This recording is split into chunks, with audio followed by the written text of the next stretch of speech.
누가복음 9장입니다. 37절로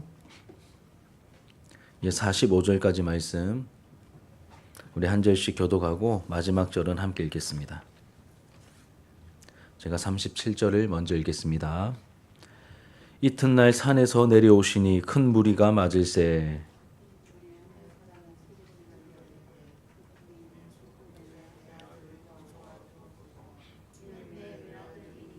귀신이 그를 잡아 갑자기 부르짖게 하고 경련을 일으켜 거품을 흘리게 하며 몹시 상하게 하고야 겨우 떠나가나이다.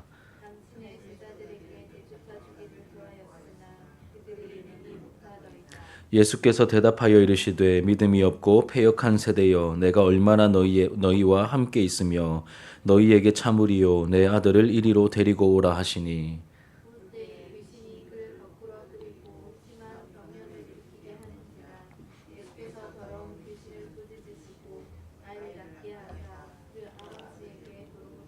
사람들이 다 하나님의 위엄에 놀라니라. 그들이 다 그 행하시는 모든 일을 놀랍게 여길세 예수께서 제자들에게 이르시되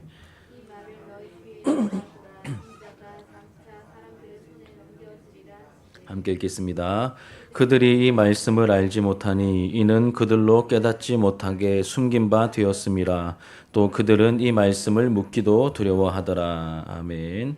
오늘 본문의 말씀으로 영적 세계에서 가장 강력한 무기 기도라는 제목으로 하나님 말씀을 증거하겠습니다. 오늘 본문은 우리가 45절까지 읽었는데 이제 43절 상반절까지입니다. 사람들이 다 그의 하나님의 위엄에 논란이라까지 다루도록 하겠습니다. 우리 지난주에 살펴보았듯이 변화산 사건에 특별한 은혜가 나타났죠. 이 은혜가 나타났을 때 예수님께서는 그곳에서 이제 초막을 짓고 계속 머무신 것이 아니라 삶의 현장에서 감당해야 할 사명이 있으셨기 때문에 그 이튿날 내려오셨다라고 말합니다. 그게 오늘 본문의 37절의 내용이죠. 이튿날 내려오십니다. 이 장면이 이 장면의 의미를 잘 보여주는 찬양이 있습니다. 우리 지난주 제가 말씀드렸던 찬송가 442장 이제 3절 가사입니다. 밤 깊도록 동산 안에 주와 함께 있으려 하나 괴로운 세상에 할 일 많아서 날 가라 명하신다. 우리가 주님과 계속 이 신비롭고 달콤한 교제를 맛보고 싶지만 우리가 계속 그것만 영위하는 것이 아니라 괴로운 세상이지만 할 일이 있기 때문에 주께서 우리를 가라고 명하시죠. 이것이 이제 우리가 신앙생활을 해야 하는 어떤 이제 뉘앙스이고 방법입니다. 이렇듯 예수님께서는 십자가를 져야 하는 사명을 감당하기 위해서 산에서 내려오셨고 예수님을 따르는 우리에게도 사명 감당해야 할 자리를 지키기 위해 이 힘든 삶의 현장으로 나아가야 함을 이 행동으로 보이시며 또 확실하게 가르쳐 주셨습니다. 예수님께서 산에서 내려오셨을 때 큰 무리가 예수님을 이제 기다리고 있었죠. 예수님이 내려오셨을 때 큰 무리가 기다리고 있었습니다. 이제 모여있던 무리 중에 한 사람이 자신의 너무 다급한 문제를 가지고 이렇게 주체하지 못하고 예수님을 향하여 간절한 마음으로 이렇게 큰 소리로 부르짖죠. 이제 하나밖에 없는 그 외아들의 생명이 달린 문제였기 때문에 이제 간절하고 타는 듯한 마음으로 이제 주님을 이제 찾았던 것입니다. 우리 38절부터 40절까지 말씀을 우리 같이 한번 읽겠습니다. 38절부터 40절. 시작.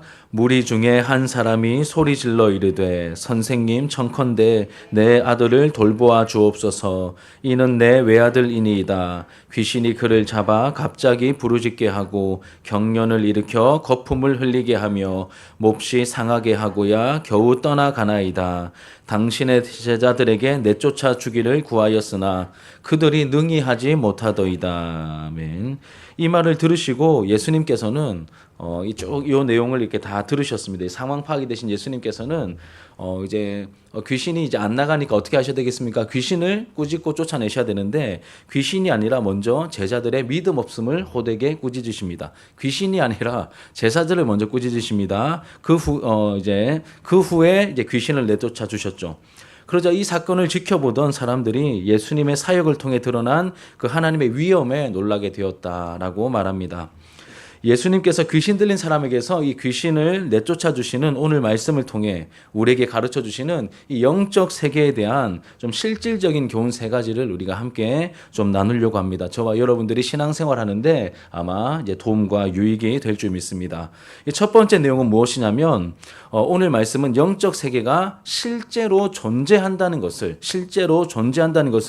우리에게 가르쳐 줍니다. 그럼 영적인 세계가 실존한다는 것 우리가 어떻게 알 수 있습니까? 우리의 경험으로도 뭐 모르는 바는 아닌데 우리가 이 말씀을 통하여 진리의 말씀을 통하여 영적 세계가 실존함을 우리가 알 수 있죠. 아직 믿음의 눈이 열리지 않은 사람들은 눈에 보이는 것만 믿습니다. 눈에 보이는 것만 인정하고 눈에 보이는 것만 받아들이죠. 특히 현대인들은 더더욱 그러합니다. 옛날에 막 과학이 발달하기 전에는 뭐 온갖 미신이 판을 쳤지만 현대인들은 이제 과학 문명이 엄청나게 발달되어서 어떤 시대입니까? 뭐 마음만 먹으면 이제 우주 여행까지 가죠, 그렇죠? 뭐 일론 머스크 같은 사람들은 이렇게 뭐 로켓을 쏘 올려 가지고 뭐 인공위성 같은데 이렇게 기지 만들어 놓고 거기에서 뭐 이렇게 우주 여행할 수 있도록 뭐 그런 일들을 계속해서 추진하고 있죠. 또 하늘에 떠 있는 이 인공위성으로 우리가 운전할 때 여러분 뭐 목적지 이렇게 내비에 찍으면 그 내비가 인공위성의 신호를 받아가지고 그 위치를 찾아주지 않습니까? 이런 시대를 우리가 살아가고 있습니다. 그리고 지금 우리가 이제 남북 간에 이렇게 대치 상태에 있는데 지금 김정은이가 어디서 뭘 하는지 다 파악이 될까요? 안 될까요? 파악이 되죠. 인공위성으로 다 보는 겁니다. 이 과학이 어마어마하게 발전해서 여러분 가지고 있는 웬만한 핸드폰들 다 찍으면 뭐 조금만 땡기면 멀리 있는 것들도 다 확인이 가능한 그런 것들을 기기들을 우리가 다 하나씩 이제 가지고 살아가고 있습니다. 그 전쟁도 요즘은 드론으로 하더라고요. 뭐 우크라이나에 이렇게 뭐 북한 군사들이 파병돼 가지고 많이 죽었지 않습니까? 그 보면 이제 그런 거 보여주면서 이제 드론이 막 가서 밑에 막 화면 보여주면서 그 총을 쏠지 미사일을 떨어뜨릴지 막 이제 최종 결정은 사람이 한다고 하는데 그런 식으로 예전에는 상상도 못했던 전쟁의 방법이 지금은 이제 동원이 되고 있죠. 그리고 AI와 로봇 기술이 획기적으로 발달하고 있다고 합니다. 그래서 여러분 이성과 과학적 사고라는 이 명분을 가지고 눈에 보이는 것만 믿고 눈에 보이지 않는 이 영적 세계는 무시하고 인정하지 않으려고 합니다. 이 과학이 이만큼 발달했는데 무슨 영적 세계야 막 이렇게 생각하는 사람들이 많다는 것이죠. 영적 세계를 무시하려고 합니다. 인정하지 않으려고 합니다. 그런 영적인 영역까지도 이렇게 과학적으로 이제 설명하다가 인정되는 부분은 인정하고 안 되는 거는 그냥 아니야 이렇게 넘겨버리려고 하죠. 성경이 말하는 천국과 지옥 그리고 살아계신 삼위 하나님 성령의 역사하심 말씀의 능력 나타나는 기적 뭐 천사와 마귀 등 영적 세계에 대해서 이제 무시합니다. 사실은 무지한 건데 그들은 자기들이 무시한다라고 생각을 하죠.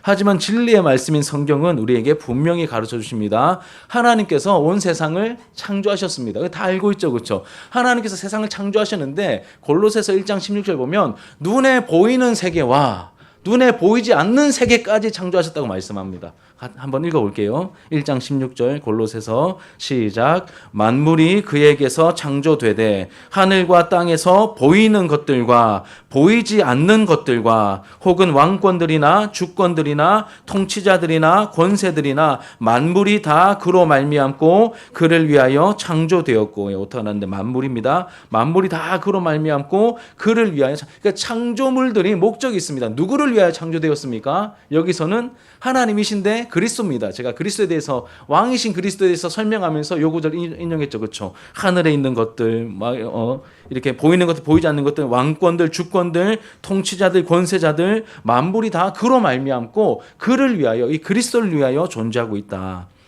말씀이 분명하게 증언하지만 사람들은 영적인 창조 세계를 잘 인정하지 않습니다. 무시하지만 사실은 이제 무지한 거죠. 그래서 하나님께서는 영적 세계가 있음을 사람들에게 순간순간마다 좀 주지시켜 주시는 것 같아요. 너희들 눈에 보이는 게 다가 아니야. 이런 것들을 우리의 삶의 현장에서 어떤 특별한 일들을 허락하시면서 좀 알리시는 것 같습니다. 인정할 수밖에 없도록 하시려고 이 피조 세계에서 때로는 하나님의 역사 혹은 이 악한 영의 역사를 허용하시는 것 같습니다.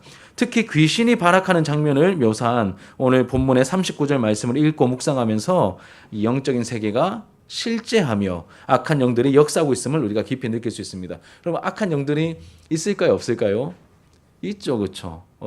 이제 공중의 권세 잡은 자가 역사하고 있습니다. 그렇죠? 우리가 그 사실을 어떻게 압니까? 안 보이는데 성경을 통하여 알고 또 이제 성경을 통하여 비추어 보니 우리의 경험으로도 어느 정도 또 알고 있는 것이죠. 우리 39절을 다시 한번 읽어봅시다.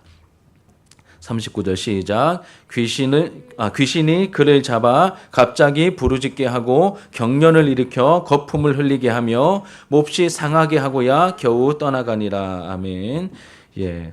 이 현대 과학 기술로는 어떤 이런 현상들, 이게 뭐 질병이야, 뭐야 이렇게 정체를 파악할 수 없습니다. 하지만 분명한 것은 이런 설명 불가능한 일들이 우리 실생활에서도 일어나고 있다는 겁니다. 이번에 저기 청소년부 수련회 이렇게 연합 집회 갔을 때 그 강사님이 여러분 그 고신대학교 신학과 교수님입니다. 고신대 신학과 교수님이고 저보다 1년 선배예요. 그 학교 다닐 때 많이 봤습니다. 저는 61회고 그분은 60회 졸업생이거든요. 또 소명계 있을 때 협동 목사님으로 또 1년 동안 같이 있었습니다.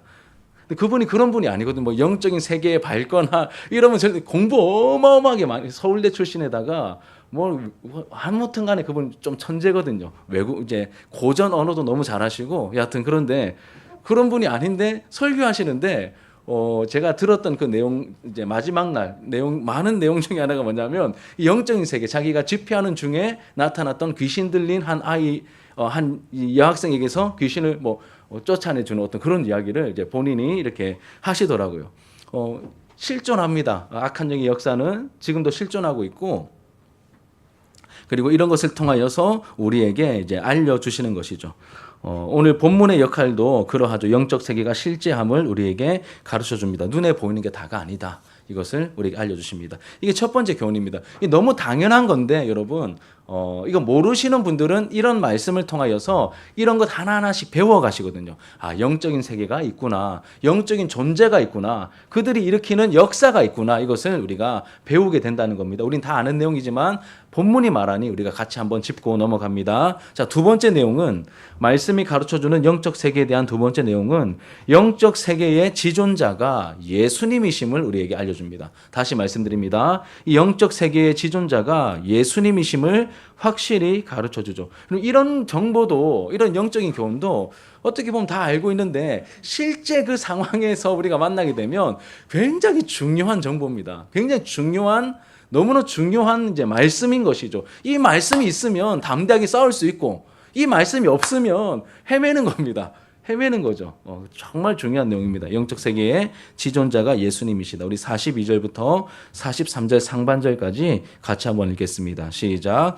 올 때에 귀신이 그를 거꾸러뜨리고 심한 경련을 일으키게 하는지라 예수께서 더러운 귀신을 꾸짖으시고 아이를 낳게 하사 그 아버지에게 도로 주시니 사람들이 다 하나님의 위엄에 놀라니라. 아멘.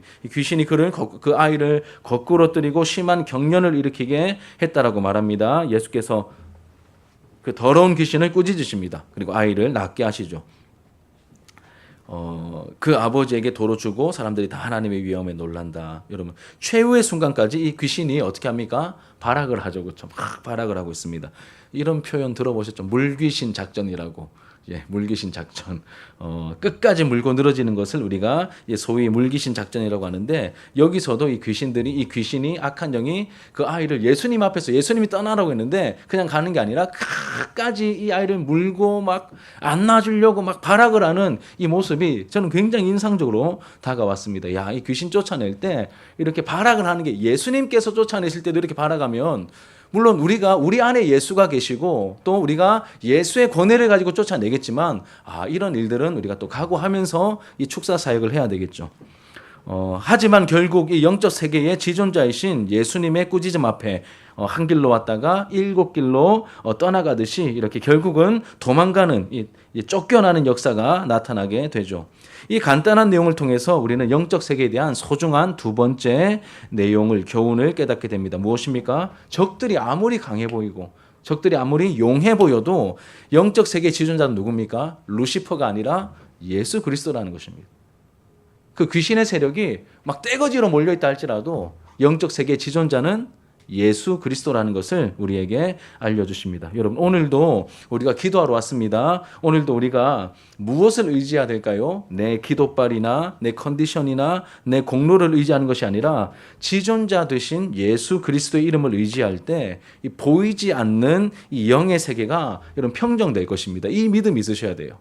예수 이름으로, 우리 예수 이름 의지하면서 그 이름과 그 권세와 그 능력을 의지하면서 우리가 기도할 때 이 악한 영들이 부들부들 떨고 그 보이지 않는 영적 세계가 평정된다는 것을 우리가 보면서, 믿음으로 보면서 기도해야 한다는 것입니다. 마귀의 세력이 떠나가는 일들이 우리의 기도를 통하여 오늘도 나타나게 될 것입니다. 예수님을 모르는 사람들, 눈치 보기 바쁘죠. 요즘 이사철인지는 잘 모르겠지만 이렇게 이제 아파트가 새로 서가지고 지금 입주 시즌이니까 또 이사철이 되었지 않습니까? 막 이렇게 예수님 모르는 사람들은 그 손 없는 날 찾기에 바쁘지 않습니까? 돈을 20% 30% 더 얹어주면서 그날에 이사하려고 하잖아요. 왜 그렇습니까? 왜 손 없는 날에 이사하려고 하죠? 귀신이 없는 날이기 때문에, 이제 귀신이 방해하지 못하는 날이기 때문에 그렇게 그날을 찾는. 저도 모릅니다, 여러분. 저도 이렇게 다른 분 설교 들으면서 그렇다고 하더라고요. 이런 부분에 모르기도 하고 관심도 없어가지고. 그런데 이제 세상 사람들은 이런데 막 다 매여가지고 막 너무 눈치를 많이 보더라고요. 또 이 자리에 앉아 계시지만 예전에 제가 박수홍 권사님하고 또 우리 이제 정 권사님하고 같이 그 한빛 요양병원에서 이렇게 세례 베풀고, 제가 성함이 지금 기억이 안 나는데 그 70 대신 이제 그 어르신 이제 예수님 믿으시고 이제 세례 받으시고 이제 새로워지셔가지고 신주 단지 좀 치워달라고. 본인이 못 치우는 거예요, 여러분. 본인이 못 치웁니다. 그래서 저희가 가가지고 저는 그렇게 빡세게 예배드리고 기도할 생각은 없었는데 가가지고 되게 빡세게 기도하고 되게 빡세게 예배드리고 막 찬양하고 막 거의 1시간 가까이 막 그게 되더라고요. 그걸 의도하고 가진 않았는데 그렇게 시키시더라고요. 그런 영적인 어떤 전쟁 같은 일들을 시키셔가지고 1시간 내내 기도하고 찬양하고 예배드리고 막. 그리고 나서 그 농위에 신주 단지가 있어요. 그 손 못 댑니다. 근데 우리는 눈치 안 보지 않습니까? 또 막 기도하고 해놓으니까 또 이렇게 성령 충만한 가운데 그냥 단지 치워가지고 쓰레기 봉투에 넣었습니다. 그리고 조그만 이렇게 농 비슷하게 생긴 거기다 문 여니까 거기 위패 같은 거 있지 않습니까? 위패 같은 거. 그거 끄집어 내가지고 그냥 쓰레기 봉투 담아가지고 그냥 데리고 와가지고 버렸습니다. 근데 이거 여러분, 이게 가능한 이유가 뭘까요? 영적 세계가 있는데 이게 가능한 이유가 뭘까요? 그리고 나서 제가 해코지 당하고 이런 거 없습니다, 여러분. 근데 무슨 해코지가 날까봐 막 가다가 막 교통사고라도 날까봐 이 세상 사람들 막 매여가지고 아무것도 못 하거든요. 이렇게 할 수 있는 이유가 뭘까요? 제가 담대해서요? 우리가 3명이나 갔으니까? 아니죠, 여러분. 우리가 누구 권위를, 누구를 힘입어서 그 일을 한 것입니까? 영적 세계의 지존자이신 예수님이 원하셨고 예수님이 보내셨고 예수님이 함께 하시니까 그 일을 할 수 있는 겁니다. 여러분, 예수님을 성경대로 아는 만큼 우리의 믿음에 담대함이 생깁니다. 우리의 믿음이 자라기도 합니다. 그러니 예수님을 아는 일이 굉장히 중요한 것이죠. 성경대로 예수님을 아는 것이 너무 중요합니다. 저는 우리 오후 예배 시간에 이렇게 소요리 문답 설교하면서 이제 그리스도의 삼중직에 대해서 나오지 않습니까? 선지자이신 예수 그리스도, 그리고 대제사장이시며 중보자이신 예수 그리스도, 그리고 왕이신 예수 그리스도에 이르기까지 그 다룰 때마다 너무 막 좋은 거예요. 우리 예수님이 이토록 놀라운 분이시다. 이 예수님이 없으면 하나님과의 교통 자체가 불가능합니다. 왜냐하면 그분이 참 선지자이시기 때문에 하나님에 대한 진짜 우리가 알아야 될 지식과 하나님의 마음과 계획을 참으로 우리에게 알려주실 수 있는 분은 선지자이신 예수 그리스도밖에 없는 겁니다. 그리고 또 하나님과 우리 사이에 이 교통을 이루시는 그 중재하시고 중보자로서 자기 자신을 제물로 드리셔서 단번에 영원히 하나님께 드리신 그 참 제사장이 우리 예수 그리스도이시고 또 왕 중의 왕이신 만유의 주인이신 그 예수님이시기 때문에 여러분, 예수님이 등장하시면 다 무릎 꿇는 겁니다, 여러분. 예수님이 이 영적 세계의 지존자이십니다. 이제 세 번째 교훈으로 넘어가면 이 영적 세계에 대한 세 번째 정보는 귀신을 쫓아내는 능력은 기도를 통해서 나타남을 우리가 배우게 됩니다. 다시 말씀드립니다. 이 귀신을 쫓아내는 능력은 기도를 통하여 나타남을 배우게 되죠. 우리 40절과 41절 말씀을 함께 읽겠습니다. 40절과 41절입니다. 시작. 당신의 제자들에게 내쫓아 주기를 구하였으나 그들이 능히 못하더이다. 예수께서 대답하여 이르시되 믿음이 없고 패역한 세대여 내가 얼마나 너희와 함께 있으며 너희에게 참으리요 내 아들을 데리고 오라 하시니. 아멘. 귀신 들렸던 이 아이의 아버지가 예수님이 계시지 않을 때 먼저 제자들에게 부탁을 합니다. 그렇죠? 제자들에게 부탁을 했었습니다. 하지만 제자들이 귀신을 쫓아내지 못했죠. 우리 40절 보면 당신의 제자들에게 내쫓아 주기를 구하였으나 그들이 능히 못하더이다. 그들이 능히 못하더이다. 그런데 여러분, 제자들은 예수님이 주신 권세와 능력으로 귀신을 내쫓고 병을 고친 경험이 있을까요? 없을까요? 있습니다. 9장 1절 보십시오. 우리가 다루었던 내용이잖아요. 파송 보낼 때, 전도 파송 보낼 때 예수님께서 권세를 주셨고 그 일들을 행했었습니다. 이 병행 본문인 마가복음 6장 12절 13절을 보면 제가 적어놨죠. 같이 한번 읽어보실까요? 같이 읽겠습니다. 시작. 제자들이 나가서 회개하라 전파하고 많은 귀신을 쫓아내며 많은 병자에게 기름을 발라 고치더라. 그러니까 이전엔 됐어요. 예수님이 안 계셨습니다. 예수님이 보내셨습니다. 예수님께서 필요한 것들을 챙겨주시면서 병 고치는 능력과 귀신을 쫓아낼 수 있는 그 능력을 주시면서 가서 행하라고 했는데 이전엔 했었습니다. 그런데 오늘 본문에서는 어떻습니까? 무슨 이유인지 몰라도 이 아이를 고쳐달라고, 귀신을 내쫓아달라고 데리고 왔는데 능히 못하더이다. 못했다는 겁니다. 그들이 능히 못하더이다. 여러분, 이 한마디가 저는 목회자인 저에게 굉장히 가슴 깊이 다가왔습니다. 이렇게 설명을 한번 해볼까요?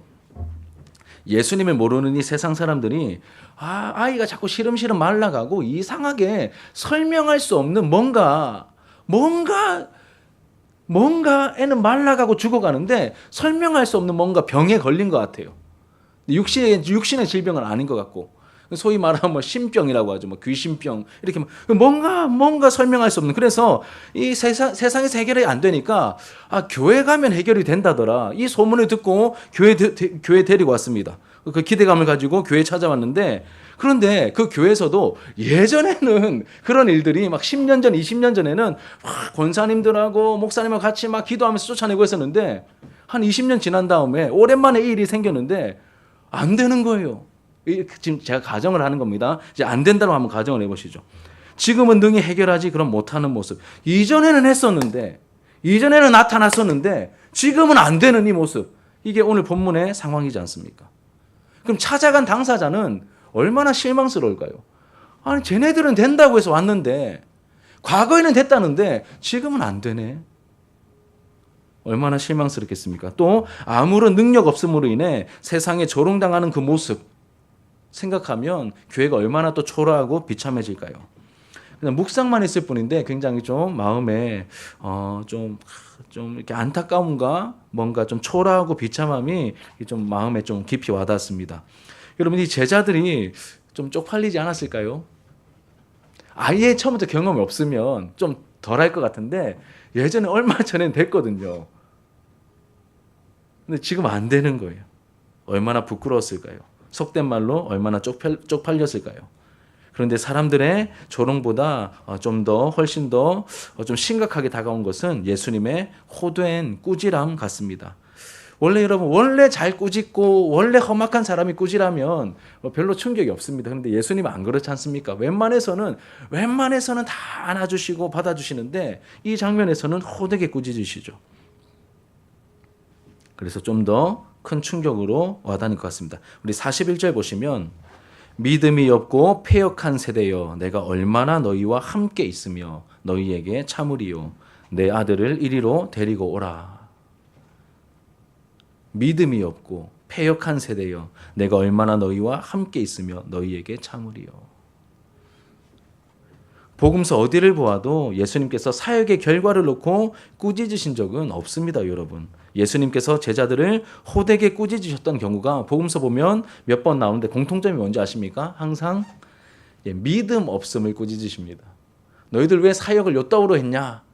왜 이렇게 막 열매 결과가 없냐? 이렇게 꾸짖은 적 없으십니다. 뭘 꾸짖으십니까? 믿음 없음을 꾸짖으십니다. 믿음 없음. 근데 아주 호되게 꾸짖으시죠. 인자하신 주님께서 복음의 능력을 상실한 교회를 답답해하시며 꾸짖으시는 것처럼 오늘 말씀이 우리에게 다가오는 것 같습니다. 여러분, 이런 주님의 꾸지람을 듣게 될 때 우리는 자연스럽게 이런 질문을 하게 되겠죠. 이런 질문을 할 수밖에 없습니다. 주님, 아니 몇 달 전에는 얼마 전에는 됐었는데 이번에는 안 되었습니다. 왜 그런 겁니까? 주님, 예전엔 됐는데 왜 이번에는 안 되는 겁니까? 이런 질문이 들지 않겠습니까? 저도 듭니다. 근데 제자들도 당연히 그 질문이 들었겠죠. 그래서 예수님께 그 질문을 했습니다. 왜 안 됩니까? 왜 안 됩니까? 이 질문에 대한 답변이 누가복음에는 나오지 않지만 병행 본문인 마태복음과 마가복음에는 잘 나와 있습니다. 굉장히 중요한 부분이니까 여러분 우리 같이 한번 읽어볼게요. 마태복음 17장 19절과 20절 같이 읽겠습니다. 시작. 이때에 제자들이 조용히 예수께 나와 이르되 우리는 어찌하여 쫓아내지 못하였나이까? 이르시되 너희 믿음이 작은 까닭이니라. 뭐라고 말씀하십니까? 우리는 어찌하여 안 된 겁니까, 주님? 그러자 예수님께서 뭐라고 하시죠? 너희 믿음이 작기 때문이다. 이렇게 말씀하시죠. 믿음이 없었기 때문이다라고 해석하셔도 틀리지 않습니다. 그리고 마가복음 29장 우리가 더 잘 아는 본문입니다. 같이 한번 읽겠습니다. 시작. 이르시되 기도 외에 다른 곳으로는 이런 종류가 나갈 수 없느니라 하시니라. 또 같은 질문을 했습니다. 그때 예수님께서 왜 안 됩니까, 주님? 물어봤을 때 예수님께서 뭐라고 말씀하시죠? 기도 외에 다른 곳으로는 이런 종류가 뭘까요? 눈에 보이지 않는 이 영적 세계에서 설치고 있는 그 악한 영들을 말하는 것이죠. 이런 종류가 기도 외에는 나갈 수 없다. 이렇게 말씀하시죠. 앞에서는 뭘 말씀하셨습니까? 믿음을. 뒤에서는 뭘 말씀하셨습니까? 기도를 말씀하시죠. 그럼 두 개 합치면 여러분 뭐가 될까요? 믿음의 기도죠. 믿음의 기도입니다. 영적인 세계를 호령하는 강력한 능력으로 나타나는 것은 바로 믿음의 기도라는 것을 우리가 알게 됩니다. 기도가 뭡니까, 여러분? 하나님을 찾는 것이고 예수님을 의지하는 거지 않습니까? 믿음을, 이 예수님이 어떤 분인지 우리가 알고 하나님이 얼마나 신실하신지 알고 우리가 그 주님을 힘있게 의지할 때 그 악한 영들이 떠나가게 된다는 것이죠. 이 교회는 하나님과의 관계가 살아있네. 이 교회는 예수님께 붙들린 바 되어 있네. 근데 그 적들이 뭘 할 수 있겠습니까? 여기서 아무것도 못 하겠죠. 떠나갈 수밖에 없는 겁니다. 우리가 막 요란하게 막 나사렛 예수 이름으로 떠나가라 막 이런 게 아니고 정말 하나님과의 관계가 주님 머리 대신 주님께 붙들린 바 되어 있고 그 관계가 생생하게 살아 있을 때 하나님께 붙들린 바 되어 있고 주님을 의지하고 있을 때 그 악한 영들이 이 공동체 안에서는 아무것도 할 수 없는 겁니다. 사랑하는 여러분, 지금 우리가 살고 있는 이 세상은 여러분도 다 느끼다시피 이 마귀의 장난질이 판을 치고 있는 그러한 세상입니다. 예수님께서 십자가와 부활로 원수 마귀의 머리를 밟으셨지만 머리는 밟혔는데 사실 끝난 게임인데 그들의 꼬리를 막 미친 듯이 휘두르면서 이제 최후의 심판되면 완전 끝나니까 막 미친 듯이 휘두르면서 최후의 발악을 하고 있는 게 오늘날의 현실인 것 같습니다. 여러분도 동의하시죠? 그런 세상을, 그런 현실을 우리가 보고 있고 살아가고 있습니다. 이런 마귀의 장난질과 공격에 무력하게 당하거나 구경만 하고 있어서는 안 되겠죠. 예수 이름의 권세와 성령의 능력을 믿음으로 우리가 기도로 싸워서 이겨야 하는 것입니다. 영적 전투에서 이기기 위해서 하나님께서 우리에게 주신 가장 강력한 무기가 뭐라고요? 기도입니다. 근데 어떤 기도요? 믿음의 기도. 그 믿음의 근거는 뭘까요? 말씀이죠. 말씀입니다. 특히 약속의 말씀을 붙들고 기도하는 믿음의 기도가 이 영적 세계에서 우리가 사용할 수 있는 가장 강력한 무기입니다. 제가 이 이야기를 여러분들께 한 것 같기도 하고 안 한 것 같기도 하고 좀 헷갈리는데 여하튼 여러분 저의 기도 생활을 이제 채찍질 해주는 이제 좀 한 가지 간접 경험이 있습니다. 저의 간접 경험인데 뭐냐면 제가 영도에 있는 고신대 다닐 때 이제 저와 함께 자취를 했던 저보다 3살 어린 이렇게 동생이 있었습니다. 이제 그 동생 지금은 이제 목사님이 되셨죠. 이제 합동측 목사님이 되셨는데 그 후배 목사님하고 저하고 같이 3년 동안 내내 이제 같이 이렇게 그 영도 밑에 있는 그 언덕배기에 있는 굉장히 허름한 한 달 월세 10만 원 내는 것도 감당이 안 돼가지고 둘이 나눠가지고 보증금 100만 원에 화장실은 푸세식이고 아무튼 막 엉망진창이었던 그 환경에서 같이 살았었는데 그 후배 목사님이 여하튼 아무튼 좀 굉장히 이렇게 열심히 있고 좀 독특한 그런 후배 목사님이셨습니다. 자기를 굉장히 아껴주는 저도 그 동생을 많이 아꼈는데 그 후배 목사님을 아껴주는 또 멘토 목사님이 계셨거든요. 멘토 목사님 계셨는데 그 멘토 목사님이 그 후배 목사님 저는 직접 본 적은 없어요. 근데 얘기를 너무 많이 들어가지고 꼭 제가 잘 아는 것 같은 착각이 일어날 정도로 얘기를 많이 들었는데 이제 그 후배가 저한테 얘기를 해주기를 그 목사님이 자기 멘토인데 여러 가지 신앙적인 유익을 많이 끼치는데 굉장히 좀 독특한 분이라서 이제 축사 사역을 굉장히 활발하게 하시는 목사님이다. 이제 그 얘기를 저한테 해주더라고요. 그래서 저도 그때 저도 굉장히 그 부분에 관심이 많았거든요. 그래서 막 산기도도 하고 막 이렇게 방언 달라고 구하기도 하고 막 여러 가지 기도를 하던 그 찰나였는데 이 목사님이 저는 이제 그 후배를 통해서 들은 거죠. 이제 축기를 하시는데 종종 그런 일들이 생기나 봐요. 그 목사님한테는. 그래서 또 귀신 들린 사람 만나게 되어가지고 축기를 하시는데 너무 궁금하셨나 봐요. 이분이 이제 축기를 하시다가 축사 사역을 하시다가 궁금해가지고 물어보셨대요. 그 마귀한테. 근데 마귀가 영적 존재지 않습니까? 그래서 신기하게 마귀한테 한글로 물어보면 한글로 대답하고 믿음의 기도라고 있죠. 기도 맞습니다. 그럼 마귀가 사용할 수 있는 가장 강력한 무기는 뭘까요? 뭔 것 같으십니까? 뭐 어떤 막 이제 시대가 악하니까 막 성적인 유혹 아니면 막 돈의 유혹 엄청난 핍박 뭐 이런 거 생각할 수 있겠죠. 그렇죠? 그런데 뭐 이런 게 보통 생각날 것 같은데 이 귀신이 예수님을 힘있게 의지하는 이 목사님의 영적 권세에 눌려서 그런지 모르겠는데 대답을 해주기를 이렇게 대답을 했다고 합니다. 성도들이 기도하지 못하도록 만드는 것이 우리의 최고의 무기다. 이렇게 대답을 했대요. 제가 이 이야기 들은 지 20년 넘거든요. 생생하게 기억합니다.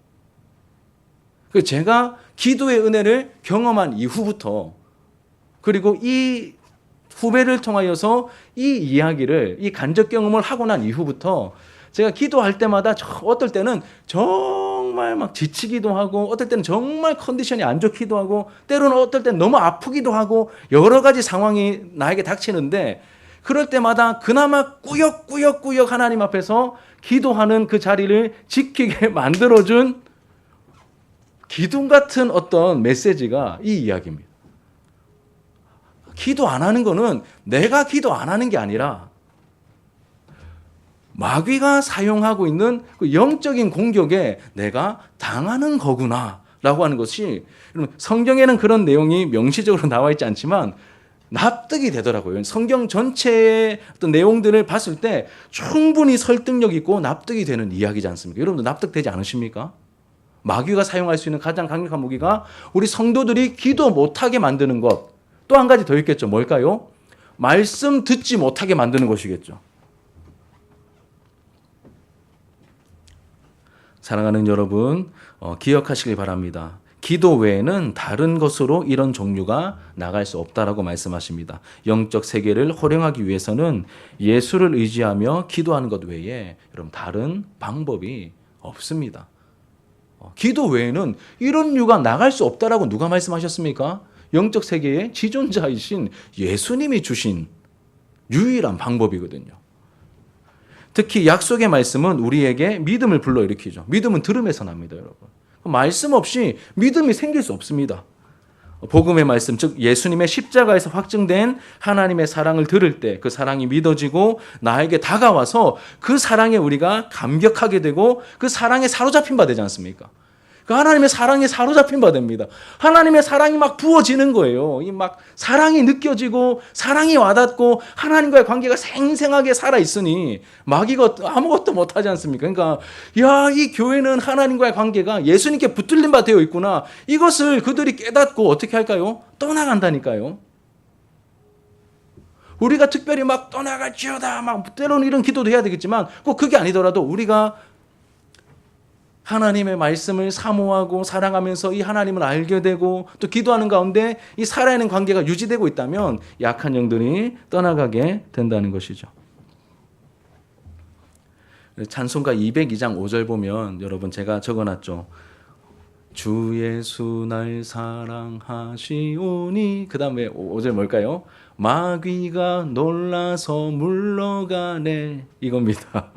주 예수 날 사랑하시오니 뭐 다른 게 아니라 여러분 가사가 전 너무 충격적이었어요. 이 가사가 제가 십몇 년 전, 거의 20여 년 전에 찬송가 가사를 제가 너무 좋아해서 찬송가도 막 엄청 많이 불렀거든요. 주 예수 날 사랑하시오니 그 결과가 마귀가 놀라서 물러간답니다. 떠나가고 물러가는. 말씀을 정리하며 맺도록 할게요. 오늘 말씀을 통하여 이 영적 세계에서 이루어지는 이 교훈들 세 가지를 나누었습니다. 첫 번째는 영적 세계가 실제함을 우리에게 알려주셨고, 두 번째는 영적 세계의 지존자가 내가 믿는 예수님이라는 것을 우리가 또 함께 나누었습니다. 예수님은 우리의 그리스도이십니다. 어떤 적들이 몰려와도 예수님께서 능히 물리치실 수 있으시죠. 그리고 마지막으로 기도가 가장 강력한 무기이고 능력임을 우리에게 알려주십니다. 확신하라 하십니다. 하나님의 말씀에 근거한 믿음의 기도가 가장 강력한 무기입니다. 예수 이름으로 기도할 때 성령 하나님께서 역사하십니다. 오늘도 마귀의 공격과 경관진을 파하실 것입니다. 더럽고 악한 귀신이 떠나가게 될 것입니다. 이런 귀신은 더럽고 악한 귀신이죠. 그래서 제가 아까 말했던 그 수련회 강사 그 우교수님이 이제 막 뭐 여러 얘기하면서 보통 예수님이 이제 어떻게 하십니까? 막 귀신이 소란스럽지 않습니까? 더럽고 막 소란스럽거든요. 예수님 보통 어떻게 하시냐면 이렇게 조용히 해라고 하십니다. 그렇죠? 조용히 해라. 그리고 그 사람에게서 떠나가라 이렇게 하시잖아요. 성경 보면 보통 그렇게 돼 있잖아요. 그분은 딱 두 마디로 이렇게 하시는. 닥쳐, 꺼져. 이렇게 아이들한테도 너희들에게 뭔가 이렇게 영적인 공격이 있거나 막 너희들 유혹하거나 이 마귀가 미혹하거나 하면 성령님이 너희들과 함께 하시니 성령님의 도우심을 구하는 가운데 예수님을 의지하는 가운데 닥쳐, 꺼져 이러면서 영적인 승리를 맛보라고 굉장히 아이들이니까 이렇게 말했겠죠. 그런데 굉장히 의미심장한 여러분 그런 메시지입니다. 영적인 권능, 기도의 능력을 잃어버린 이 시대에 하나님께서 우리에게 주신 가장 강력한 무기가 무엇인지 우리가 확실하게 알고 약속의 말씀을 의지하며 믿음의 기도를 드리는 저와 여러분들의 모습이 되기를 소망합니다. 복음이 흘러가게 될 것입니다. 복음을 막고 있는 약한 영들의 역사가 깨어지고 무너지고 연약한 우리지만 우리를 통하여 복음이 흘러가는 역사가 나타나게 될 것입니다. 우리 말씀을 기억하면서 함께 예수님의 이름을 높이며 찬양하도록 하겠습니다.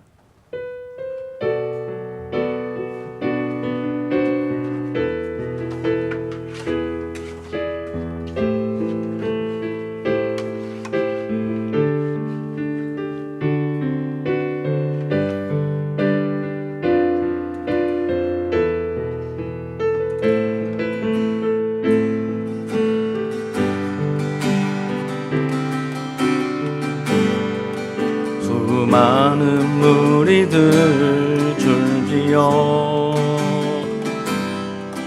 그분을 보기 위해 따르네. 평범한 목수이신 그분 앞에 모든 무릎이 꿇어 경배하네. 모든 문제들 하나하나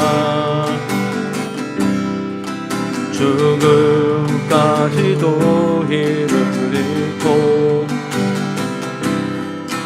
생명의 근원 되신 예수 이름 앞에 모든 권세들 굴복하네.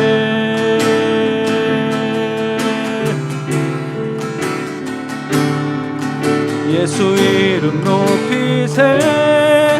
능력의 그 이름 예수 이름 높이세. 구원의 그 이름 예수 이름을 부르는 자 예수 이름을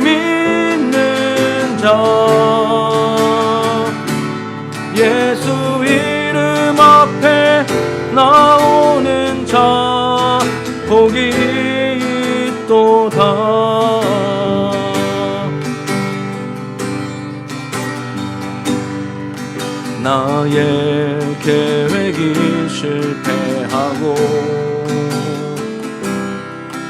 나의 소망이 끊어질 때 삶의 주관자 되신 그분 앞에 나의 무릎을 꿇어 경배하네. 나의 삶을 그분께 맡길 때 비로소 나의 마음 평안해. 구원의 반석 되신 예수의 이름을 소리 높여 찬송하네.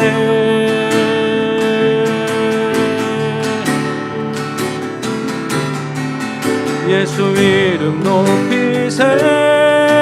능력의 그 이름 예수 이름 높이세.